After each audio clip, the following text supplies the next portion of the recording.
अस्सलाम वालेकुम व्यूअर्स, आज हम स्टैटिस्टिक्स के अंदर मीन, मीडियन एंड मोड को कैलकुलेट करेंगे। सबसे पहले हम मीन को कैलकुलेट करना सीखेंगे। एग्ज़ाम के अंदर जो आपको डाटा गिवन होगा वो कुछ इस तरह से होगा। इसको हम ग्रुप डाटा कहते हैं। क्वेश्चन को सॉल्व करने के लिए सबसे पहले हम ऊपर टॉप पे हेडिंग डाल देंगे, सॉल्यूशन कैलकुलेशन ऑफ मीन। देखिए, इसमें पहला जो कॉलम है ग्रेड का है, इसको हम क्लास इंटरवल भी कहते हैं। फर्स्ट और सेकंड कॉलम जो है वो क्वेश्चन में गिवन होगा, इसको हम यहाँ पे कॉपी पेस्ट कर लेंगे। उसके बाद हम थर्ड जो कॉलम क्रिएट करेंगे वो मिड पॉइंट का होगा। ये मिड पॉइंट क्या होता है, उसको किस तरह से इस कॉलम को बनाया जाता है। देखिए, जो फर्स्ट कॉलम है क्लास इंटरवल का, इसमें आप 40 और 49 को प्लस कर देंगे, डिवाइड बाई 2 कर देंगे तो 44.5 आंसर आएगा। इस तरह से 50 और 59 को प्लस कर देंगे, डिवाइड बाई 2 कर देंगे तो 54.5 आंसर आ जाएगा। इसी तरह से 60 प्लस 69 डिवाइड बाई 2 करेंगे तो 64.5 आंसर आ जाएगा। 70 प्लस 79 डिवाइड बाई 2 करेंगे तो 74.5 आंसर आ जाएगा आपके कैलकुलेटर पे, जो कि आप यहाँ पे लिख देंगे।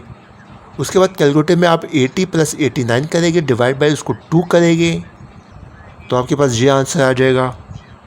उसके बाद 90 प्लस 100 डिवाइड बाई 2 तो 95 आंसर आ जाएगा।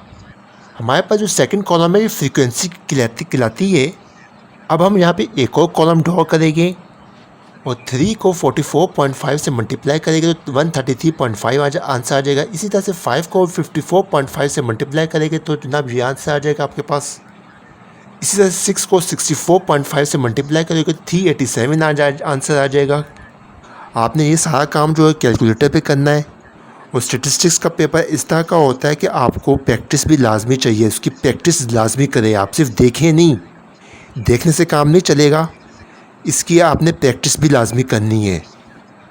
जब आप इसको और इस वैल्यू को आपस में मल्टीप्लाई करेंगे तो हमारा जो लास्ट कॉलम है ये इस तरह से वैल्यू हम फाइंड आउट करेंगे। यहाँ पे इन तमाम वैल्यूज़ को जब हम यहाँ पे सम कर देंगे, इसका टोटल करेंगे तो जनाब आंसर आ जाएगा 2804.5।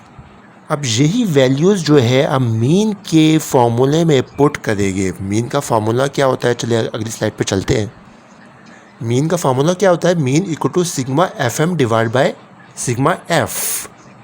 अब हम वैल्यूज़ को पुट करेंगे, देखिए 2804.5 डिवाइड बाय 38।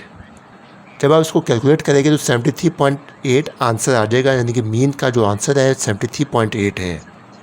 मीन को कैलकुलेट करने के लिए जो हमने टेबल ड्रॉ किया था, इसी टेबल में हम मीडियन एंड मोड की कैलकुलेशन करेंगे। आपने एग्ज़ाम के अंदर इस तरह से इस कॉलम को क्रिएट करना है, बिल्कुल साफ़ सुथरा, कि इससे आगे 3 से 4 कॉलम और बन जाए। नेक्स्ट क्लास में हम मीडियन, मोड और स्टैंडर्ड डिवीजन को किस तरह से कैलकुलेट करेंगे ये देखेंगे। इसके लिए ज़रूरी है हमारे चैनल को आप लाजिमी सब्सक्राइब कर लीजिए ताकि आने वाली वीडियो आपको बआसानी मिल सके। Thanks for watching.